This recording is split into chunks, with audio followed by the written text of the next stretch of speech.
ठीक है। हेलो दोस्तों, वेलकम है आपका अपने यूट्यूब चैनल प्रदीप एकेडमी में। तो हम करने वाले थे चैप्टर 6, बट अभी टर्म 1 का सिलेबस की बात करें तो सिलेबस है आपका ट्रिग्नोमेट्री, जो कि मोस्ट ऑफ द स्कूल्स में टर्म 1 में कराया जा रहा है। तो इसलिए हम वही सिलेबस कवर कर रहे हैं, चैप्टर्स कवर करेंगे जो टर्म 1 में पूछे जाने वाले हैं। उनमें से एक ट्रिग्नोमेट्री है। ट्रिग्नोमेट्री को ऑलरेडी मैंने कुछ वीडियोस अपलोड कर रखे हैं लास्ट टाइम, कुछ इंपॉर्टेंट क्वेश्चन जो प्रीवियस ईयर के थे। तो हम आज इसे एकदम सीक्वेंस में करेंगे, एक एक क्वेश्चंस करेंगे। एवरी क्वेश्चंस ऑफ एक्सरसाइज आपका new book old book both से कवर करेंगे। फॉर नॉलेज के लिए हम ओल्ड बुक्स के क्वेश्चन भी कराएंगे और इसमें सिलेबस रिमूव हुआ है, थोड़े बहुत क्वेश्चन हटे हैं। एक जैसे 90 - थीटा का जो सिलेबस है वो रिमूव है। तो आपको किसी भी चैप्टर को पढ़ने से पहले आपको ये पता होना चाहिए कि आपको सिलेबस में है कितना। नॉलेज के लिए तो आप सारा पढ़ लो, कोई प्रॉब्लम नहीं, लेकिन अगर आप बात करें नंबर गेनिंग की, स्कोर करने के लिए, तो उसके स्कोर करने के लिए आपको सिलेबस की नॉलेज होनी जरूरी है, जिससे आप एग्जाम टाइम में केवल वही क्वेश्चन से या सिलेबस को स्टडी करके जाएं जो आपके सिलेबस में है। ठीक है, तो अभी हम डिटेल पढ़ेंगे और आपको अपडेट करते रहेंगे कौन सा सिलेबस में है कौन सा नहीं। देखिए ये सिलेबस से आउट है। एक फार्मूला होता है sin 90 - थीटा = cos थीटा। तो इससे रिलेटेड जितने भी क्वेश्चंस हैं वो ऑल डिलीटेड है, ऑल डिलीटेड है, एक भी नहीं है। अगर आप जिनके पास ओल्ड बुक है कोई प्रॉब्लम नहीं, मैंने पहले कहा था मनी वेस्ट मत करिए, आप नई बुक पुरानी बुक ले लीजिए और नई बुक ले लीजिए। जो भी चैप्टर ना उसको पेंसिल से शुरू से क्रॉस मार दो, इससे आपको रिमाइंड रहेगा कि कौन सा सिलेबस में है या नहीं है। ठीक है, तो ट्रिग्नोमेट्री के एक नया सिलेबस इंट्रोड्यूस किया गया है कि अब तक आपने, अगर सीबीएसई की बात की जाए तो क्लास 1 से लेके 9 तक आपने कभी नहीं पढ़ा इसके बारे में, इसलिए थोड़ा सा बच्चों को फर्स्ट टाइम दिक्कत करता है। और अगर हम आईसीएससी की बात करें, क्लास आईसीएससी की बात करें तो 9th में ही पढ़ा देता है ये।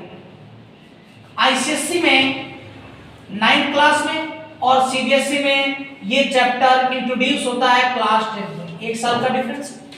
ठीक है, 10th में आईसीएससी में कुछ और मिलता है, थोड़ा सा एक्स्ट्रा मिलता है।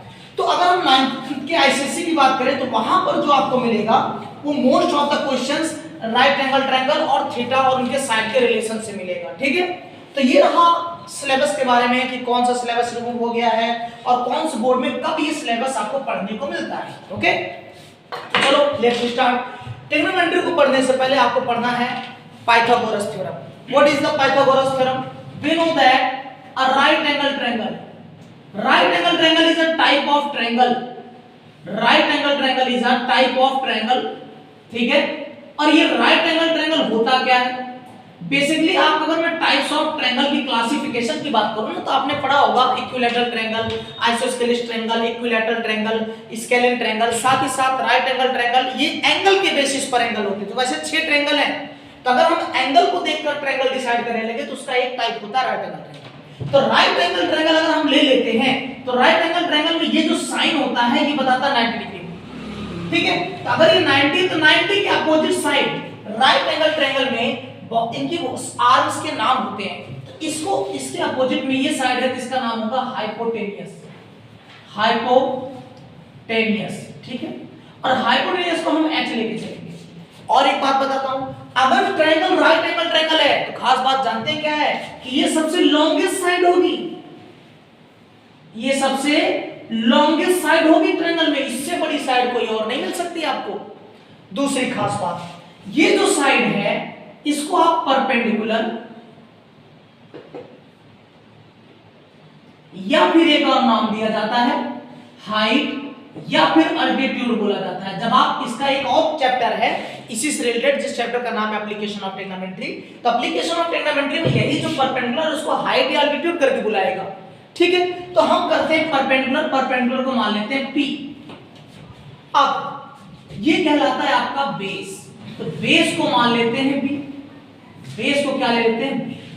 तो अब पाइथागोरस थ्योरम कहता क्या है जरा देखिएगा, क्योंकि पाइथागोरस थ्योरम का यहां बहुत यूज है। पाइथागोरस थ्योरम, अगर हम पाइथागोरस थ्योरम की बात करें तो मैं आपको यह भी बता देता हूं, पाइथागोरस थ्योरम ट्रायंगल एक चैप्टर है क्लास 10 में जहां पर आपको प्रूफ करना सिखाएगा। यानी जो हम यहां डायरेक्ट रिजल्ट लिखेंगे उस रिजल्ट को वहां प्रूफ करके दिखाएगा कि ये आया कैसे। तो पाइथागोरस थ्योरम ये कहता है कि किसी भी राइट एंगल ट्रायंगल के लिए ये कभी अप्लाई होगा जब ट्रायंगल कैसा हो, राइट एंगल ट्रायंगल हो। हाइपोटेनियस का जो स्क्वायर होता है, तो मैं शॉर्ट में हाइपोटेनियस को बच्चों हाइपो लिख देता हूं। हाइपोटेनियस का स्क्वायर इनके अदर टू साइड के स्क्वायर के क्या होगा, सम के इक्वल होगा। मैंने शॉर्ट फॉर्म लिख दिया, आप देख सकते हैं, चाहे तो आप ऐसे लिख दो, सारा शॉर्ट फॉर्म ऊपर नोट किया गया है।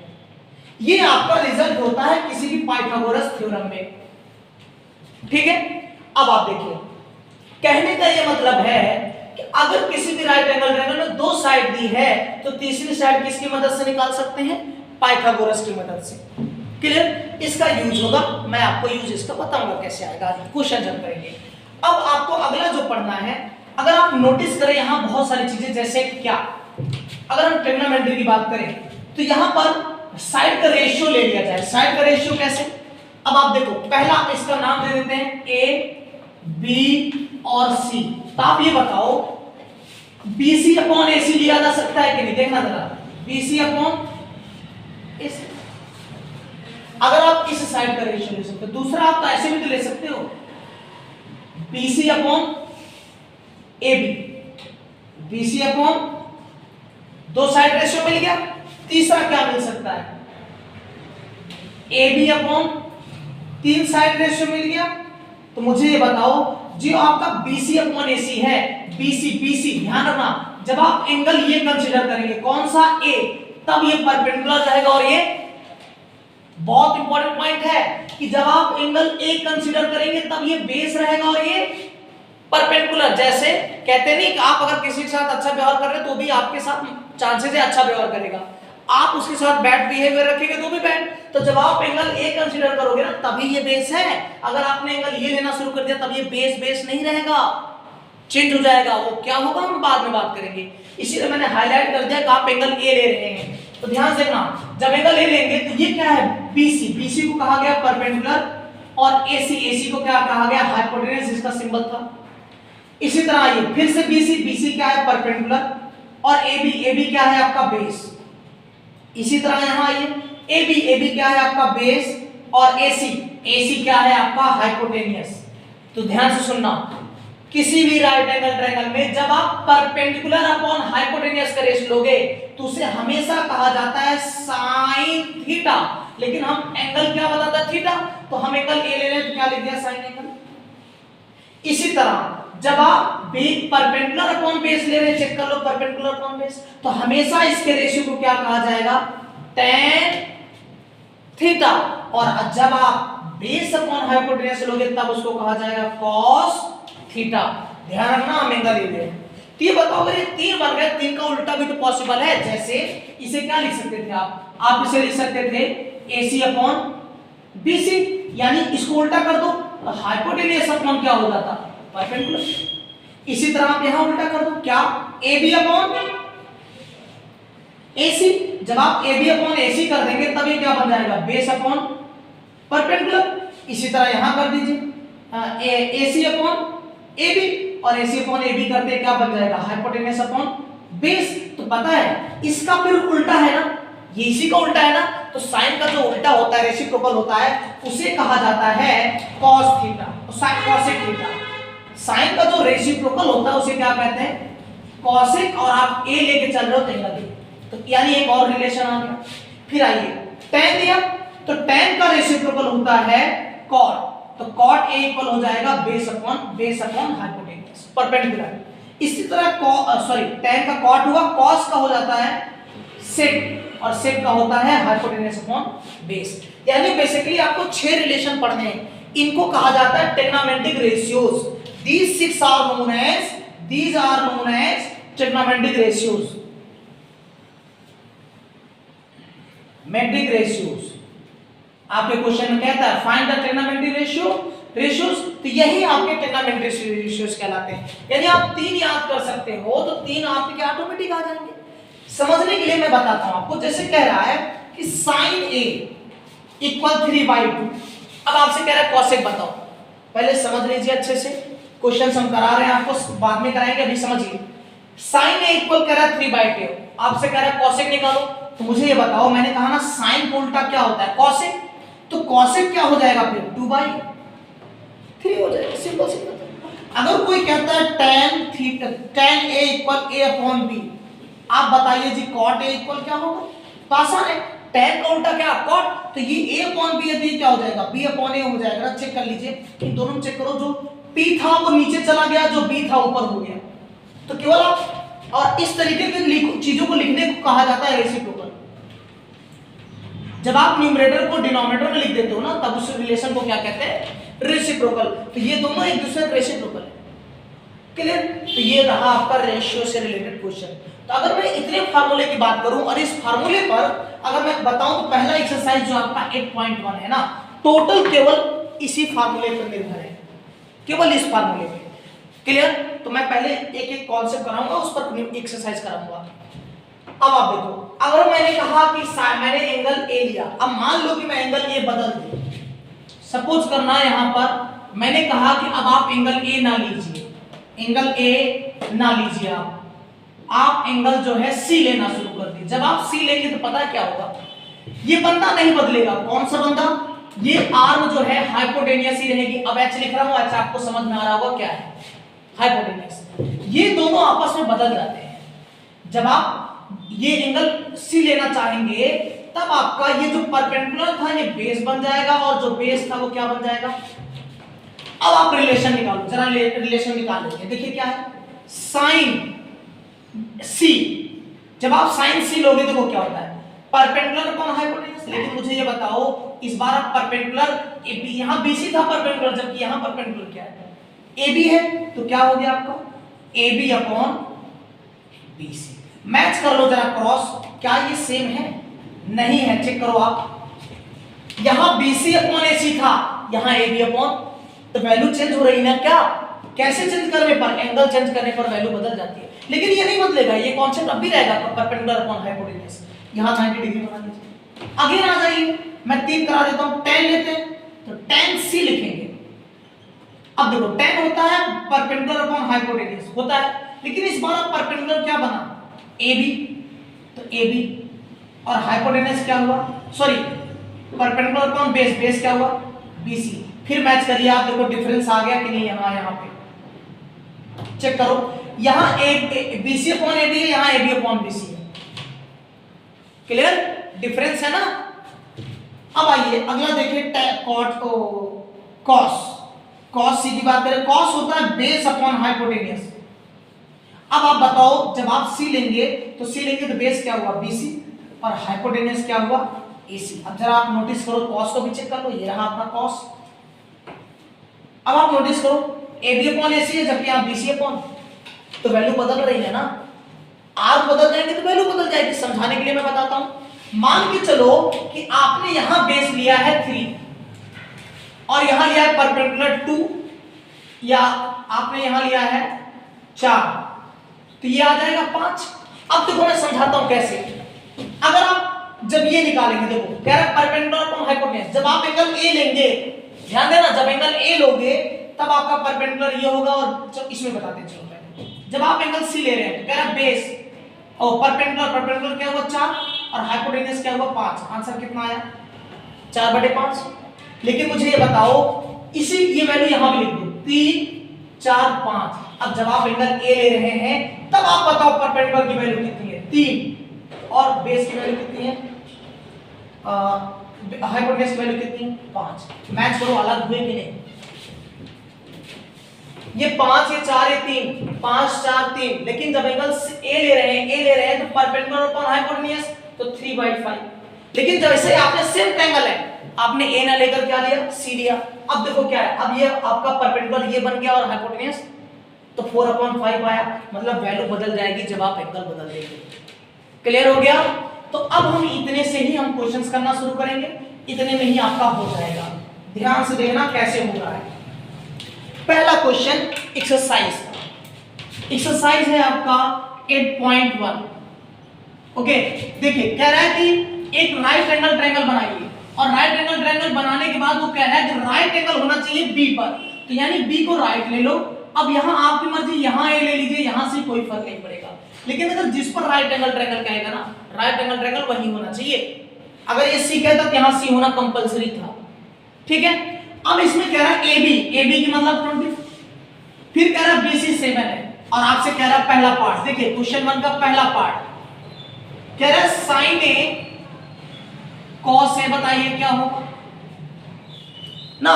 तो मैंने कहा आप क्या देख रहे हैं, आप ये नोटिस कर रहे हैं कि जब तीनों साइड पता होगी तभी तो रेशियो लगा पाओगे, क्योंकि हमारा जो साइन होता है वो साइन क्या होता है देखना जरा, साइन ए। जब आप एंगल ये ए लेंगे तो ये परपेंडिकुलर रहेगा, मैं लिख रहा हूं ये बेस रहेगा, ये हाइपोटेन्यूज। तो परपेंडिकुलर अपॉन बेस मतलब 7/h होना चाहिए। तुम्हारे पास h की वैल्यू तो है ही नहीं, इसका मतलब पहले क्या निकालना पड़ेगा h, और जब h निकालोगे तो क्या यूज करना चाहिए, पाइथागोरस थ्योरम। जब भी आप ट्रायंगल में किसी साइड को निकालना होता है ना पाइथागोरस यूज करेंगे, तो लिखेंगे आप यूजिंग पाइथागोरस, शॉर्ट में लिख रहा हूं पाइथागोरस। जब आप पाइथागोरस यूज करेंगे तो कह रहा है हाइपोटेन्यूज का स्क्वायर, परपेंडिकुलर का स्क्वायर प्लस बेस का स्क्वायर। चेक कर लीजिए हाइपोटेन्यूज ऐसी है, वो नहीं दिया आपको, लेकिन परपेंडिकुलर दिया 7।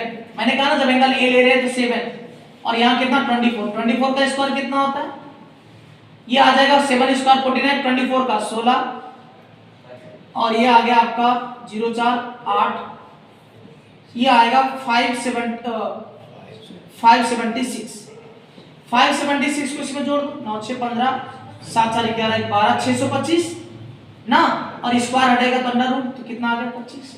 यानी आपको समझ में आ गया कि जो हाइपोटेन्यूज ना 25 था। अब मेरा एक कॉन्सेप्ट देखो, मैंने क्या बताया कि जो हाइपोटेन्यूज होता है सबसे बड़ा होता है। चेक कर लीजिए ये 7 है 24 है, ये बड़ा है ना। अगर कभी ऐसा हो आपके साथ ये 7 है 24, ये 23 लिख दे, समझ जाओ गलत हो गया। क्यों? क्योंकि हाइपोटेन्यूज हमेशा लॉन्गेस्ट होता है। अब आइए समझिए, अब आप रख दो, देखो आसान है कि नहीं।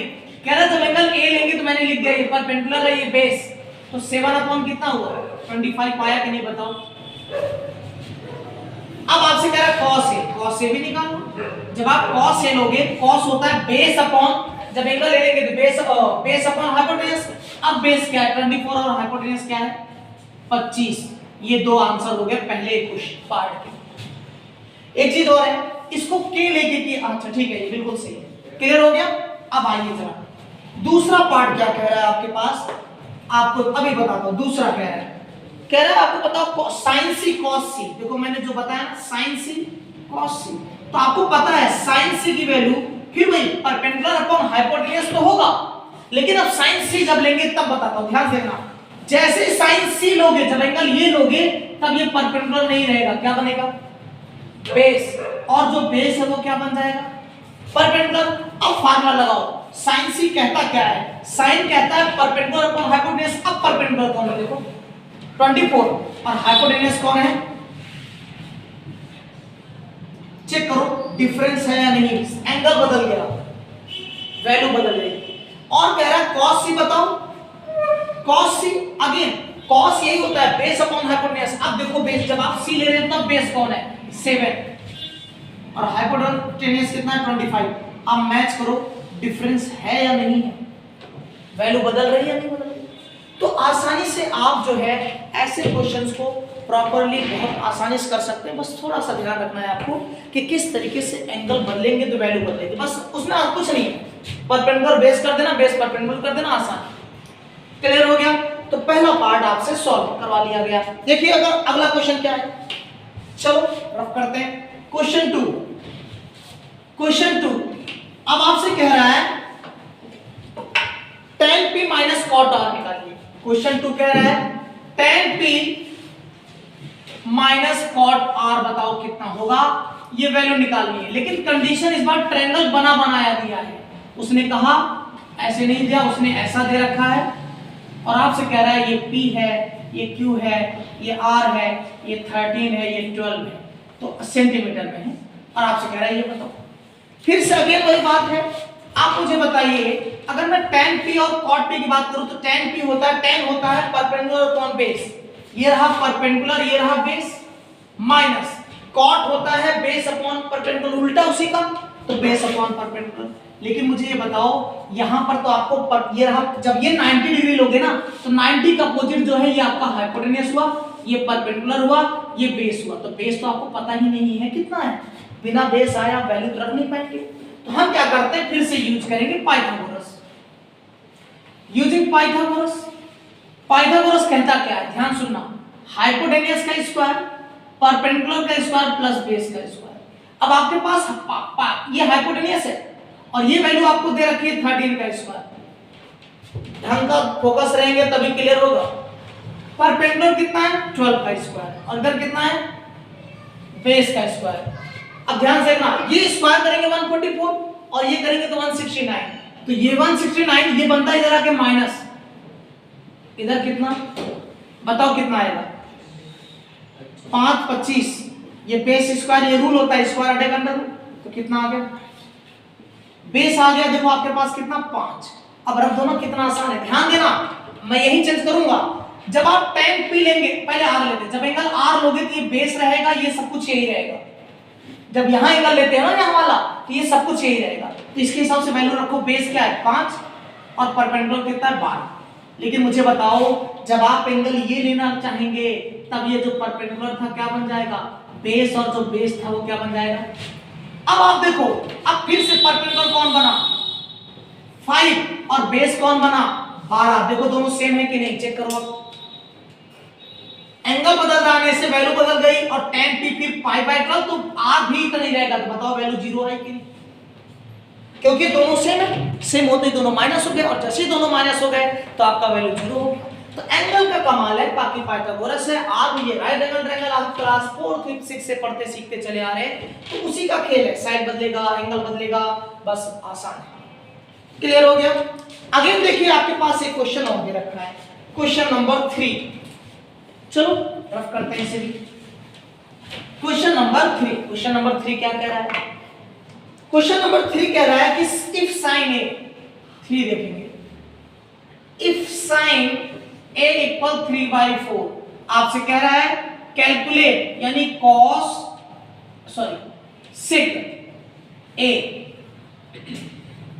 सेक a साइन a निकालिए, नहीं कॉस और tan पूछ रहा है, कॉस a tan a की वैल्यू निकालनी है, ये वैल्यू आपको निकालनी है। तो आप मुझे बताओ, इस बार ट्रायंगल वंगल नहीं दिया, क्वेश्चन का तरीका देखिए, फोकस रहिए। देखिए साइन होता है बेसिकली परपेंडिकुलर अपॉन हाइपोटेन्यूज, तो अगर मैं ये रेशियो है 3:4 है, तो मान लेते हैं कि लेट कर लेते हैं, लेट परपेंडिकुलर जो है वो क्या है 3 के मान लो, और हाइपोटेन्यूज जो है वो क्या है 4 के। अब आप पाइथागोरस बनाओ, देखो ट्रायंगल बनाया, अगर आप एंगल ए यहां लेंगे तो यहां पर कोई ना कोई 90 डिग्री लेना पड़ेगा। अब इसमें दिया तो है नहीं किसको 90 लो, चाहे बी ले लो, सी ले, आपकी मर्जी, पी क्यू ले सकते, कोई फर्क नहीं पड़ेगा, लेकिन यहां ए दिया है तो ए लेना पड़ेगा। बाकी और एंगल का नाम कुछ भी ले लो, फर्क नहीं पड़ेगा। देखो आप इसे ए लीजिए और इसे आप पी ले लो, इसे आ ले लो, कोई फर्क नहीं पड़ेगा। ये जरूरी नहीं कि आप ए बी सी लें, जो देगा वो लेना जरूरी है, उसके बाद आप कुछ भी ले लो। तो आप यहां ले लेते हैं बी और यहां ले लेते हैं सी।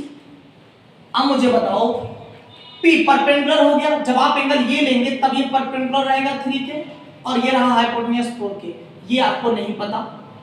अब ये बेस है, आप निकालो कैसे, पाइथागोरस, तब डायरेक्ट निकाल रहा हूं। पाइथागोरस कहता है 4k का स्क्वायर इक्वल, ये रहा बेस और ये रहा परपेंडिकुलर, ध्यान देखना, तो ये हो गया 16k स्क्वायर, ये 9k स्क्वायर इधर आके माइनस, इधर कितना अंडर रूट, ये 5 आएगा क्या 7 आएगा, 7k स्क्वायर, तो रूट का रूल होता है ये स्क्वायर में है तो k तो बाहर आएगा, लेकिन 7 बाहर नहीं आ सकता, तो ये आपका बेस हो गया। और यानी यहाँ आ गई वैल्यू आपके पास √7k, यहाँ जो वैल्यू आ गई वो √7k होगी, और ये बेस है, ये परपेंडिकुलर है, और ये हाइपोटेन्यूज, कब जब एंगल ए ले रहे हैं, और इसमें सारे एंगल ए हैं, तो हमें ये सोचना ही नहीं। अब आइए जरा, अब जो कह रहा निकालेंगे, देखो कह रहा cos a, तो cos होता है बेस अपॉन हाइपोटेन्यूज, जब एंगल ए ले रहे हैं तो ये बेस रहा, ये हाइपोटेन्यूज, तो √7k upon 4k, k cancel, तो बचा क्या, पहला आंसर हो गया। फिर कह रहा tan बताओ, तो tan a, tan होता है ये ना, ये देखो परपेंडिकुलर अपॉन बेस, जब आप एंगल ए ले रहे हैं परपेंडिकुलर क्या हुआ 3k, और बेस क्या हुआ √7k, k कैंसिल, वैल्यू कितनी आ गई। आपसे कुछ भी पूछता आसान है, सेक पूछे कॉसेक बेस, भाई सेक इसका उल्टा क्या होता है, मैं एक्स्ट्रा बता रहा हूं आपको, ये एक्स्ट्रा ऐड करके बता रहा हूं। अगर आपसे कहता है सेक ये बताओ, तो जो कॉस होता है उसे उल्टा कर दो। आपसे कहता कॉट बताओ, कॉट है तो जो tan होता है उसको उल्टा कर दो, √7 आपको। आपसे कहता कॉसेक बताओ, तो कॉसेक आसान है, जो साइन होता है उसका उल्टा होता, साइन था 3/4, ये क्या हो जाएगा 6 के 6 रेशियोज निकला। कभी कभी आपको क्वेश्चन में देता है find all trigonometric ratios, all मतलब ये 6 के 6 निकालना, 3 निकालो, 3 का रेसिप्रोकल करिए, आपका आ जाएगा जो है 6 के 6 रेशियोज आ जाएंगे। तो इस तरीके से आसानी से आप क्वेश्चंस कर सकते हैं। ओके, अब हम करते हैं क्वेश्चन नंबर 4 का थोड़ा सा आइडिया दे देते हैं कैसे होता है। ओके चलो, काफी अच्छा है, सिर्फ इसी कॉन्सेप्ट पर होगा, ये पूरा एक्सरसाइज एक ही कॉन्सेप्ट पर है। देखिए कह रहा है 4 में, इस बार कह रहा है 15 cot A इक्वल 8, फाइंड, इस बार जो फाइंड करना है देखिए क्या कह रहा है, find sin A sec A।